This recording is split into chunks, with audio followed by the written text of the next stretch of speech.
Should same-sex marriage be legalized in India? Is it against Indian culture? Should homosexual couples be given the same rights as everyone else? It's now been a month since the Supreme Court of India started hearing petitions on the legalization of same-sex marriage in India. It was on April 18, 2023, when Chief Justice D.Y. Chandrachud Singh formed a 5-member bench of judges to discuss the matter. The petitioners have demanded that homosexual relationships be given acknowledgement and the legal status of marriage under the Special Marriage Act. Here are some of the major arguments and developments that were presented in the case.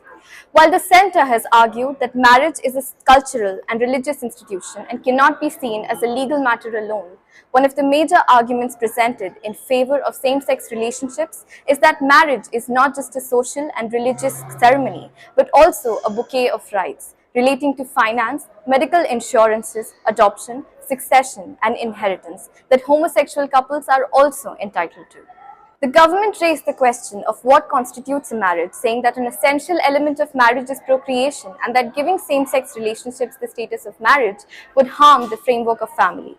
Responding to this argument, Justice S. Ravindra Bhatt said that the definition of marriage is solely and independently decided by the two people involved in the marriage. The choice of procreation or even cohabitation is a couple's autonomous decision. The centre has said that there is no bar or boundaries on same-sex couples who want to cohabit and live together, but giving them the status of marriage would go against the religious and cultural practices of India. To which the petitioners have responded that they were being denied their right to dignity and privacy that the Constitution grants to every citizen of the country. The government has argued that the union of marriage is between a biological man and a biological woman, to which the Chief Justice himself opposed, saying there is no absolute concept of male and female. It's not just a question of genitals and is more complex than that. The petitioners have demanded that the concept of marriage under the Special Marriage Act be read in gender-neutral terms like spouse instead of husband and wife.